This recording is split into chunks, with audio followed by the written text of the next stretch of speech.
Alrighty, g'day everybody, it's the Doga! And today it is now time for the next installment of the AC/DC album collection series. We now go back just 30 years this time to 1992 as we now finally unleash AC/DC's second live album to the public, which is simply, of course, titled AC/DC Live. The majority of it was, of course, recorded on their massive, successful 153-date tour in support of the Razor's Edge album. However, all the recordings, I believe, are mostly from 1991 only. Anyway, this was the first album not to be released on vinyl here in Australia, as vinyl production had ceased, with most of the factories closing down in 1991. It would take another 20 years before vinyl would start selling here in Australia on a regular basis, once again.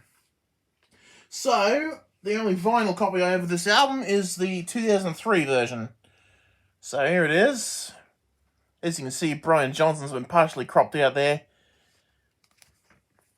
And here's the back cover used for the LP, which I think is basically the inside of the usual cassette version, and the gatefold itself is, of course, the picture of the inflatable Rosie, which made its debut during this tour, I believe. Again, apologies for not being able to show it properly. I can only do so much with the iPad. Right, let's pull out the vinyl. I'm sure you've already seen these before, although this is the first time I'm showing off my copy on the channel because I have not done so. So, here's the first LP. Side 1, of course. And, of course, side 2. With the extra long jailbreak, which takes up nearly 15 minutes of side 2. You'll notice that Money Talks is missing from the LP, as is Are You Ready on side 3. And for some reason they shifted Heatseeker over to side 3. I have seen pictures online of an Atco LP release from, I'm guessing, from the original 1992 release, and they also omitted Money Talks and Are You Ready for some, I'm guessing, space reasons. As you can see, as I said, Heatseeker has been moved here to side 3 instead of being near the end of side 1 where it should be. Pardon me. Alright, so side 4, of course. You'll notice that Bonnie, aka Fling Thing, is not listed here. I don't know. I don't think it's actually on the LP. Unless it's just not listed, but no. I don't think it's there. Whereas it should be. Anyway, it's now time for the cassettes. Original Australian 1992 single cassette edition. And here's the songs that were on this version, of course. Interesting shortened version. And the cover itself has been water damaged, unfortunately. But we'll just show the cassette itself. Side 1. Typical Albert CBS label at the time. And that's side 2 there. Excellent. Right. I have shown off the double cassette edition. When I last showed this off, I had this in 2 separate cases, but after getting another one of these double cases, I was able to replace the original double cassette that it used to have, but it unfortunately got broken many years ago. This copy used to belong to my dad, since he upgraded to the CDs as well. I think we'll actually show off the full cassette covers for those that have not seen it. So here's the inside of cassette 1's cover. As you can see, it's the same image from the LP that we showed beforehand. And of course, the other side is, of course, Rosie. Excellent, eh? Alright, let's fold that up and put it back. And then we can show off the cassette.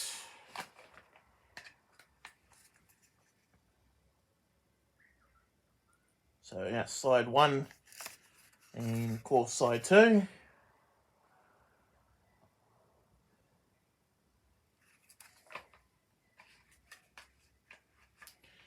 And of course, cassette 2, which has a much smaller J card. This is basically what it is.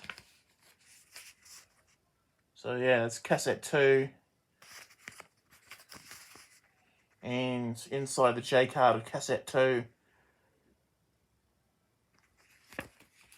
Now, this particular copy has a bit of tape damage at the start of side 1, which unfortunately affects the intro to Hell's Bells a little bit, and the crowd at the end of For Those About to Rock. I do have a second one of these, which I think I might have shown off earlier this year, a second copy of Part 2 of AC/DC Live on tape, but it doesn't have a cover, and that other particular copy works fine with no damage. I suppose I should have swapped the two over, but I think the other one had slightly less good visual condition. Anyway, I've got a number of copies on CD here. Right, I believe this is the original Australian 1992 single disc edition.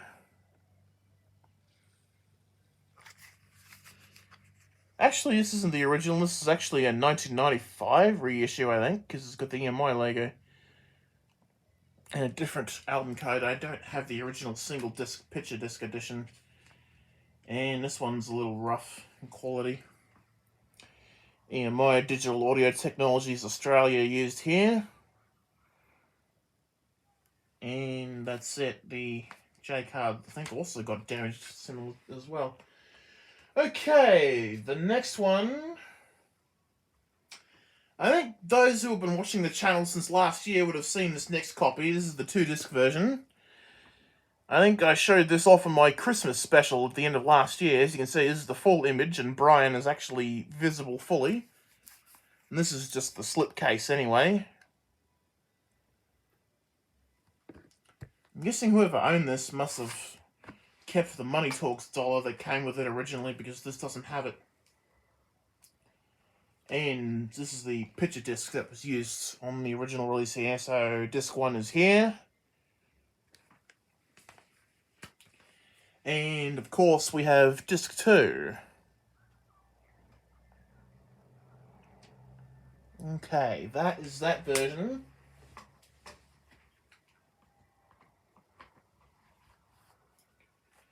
And also we have a EMI reissue again. If I can just pull it out of the sleeve. Come on, out you come. There we go. Okay, this, I believe, is also... So yeah, this is the EMI reissue of Live Collector's Edition. And there's the second disc here. Hang on, I just noticed a mistake there. You see, between Highway to Hell and For Those About to Rock, there should be TNT. But I've just noticed that now. This is actually a misprint. TNT should be in between Highway to Hell and For Those About to Rock. But for some reason, on that disc it's not. Even though TNT is on the disc itself, because it's pretty much from the same matrices that pressed the original 1992 release. So there you go. That's actually something I didn't notice, and I'm sure you will have also seen for the first time. Okay, I have a couple more reissues of AC/DC Live. I think this is the 2003 reissue of the single disc edition. This one here.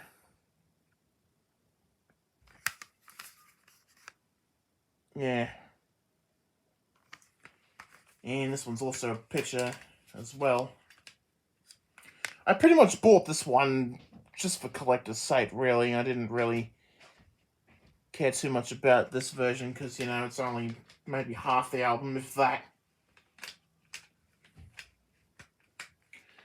Okay, I also have 2 copies of the double disc edition from 2003 as well. I'll show the one that's in better condition. This one is in slightly better condition than the other one is. It's pretty much the exact same, so I'll just show this version only. Again, you may already own this particular version. Disc 1 here.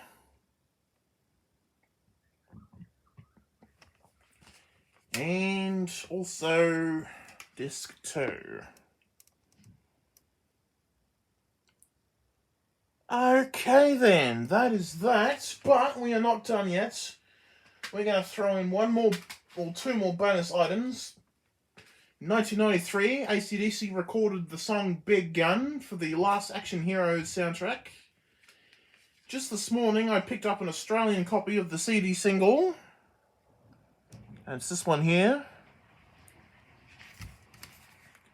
And we've got the track listing here. And let's have a look inside.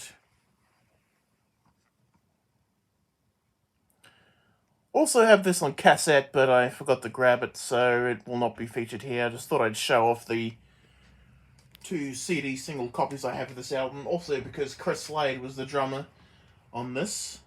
And of course, this I have previously shown off before is the European version of Big Gun with a different front cover, and also a slightly different track listing.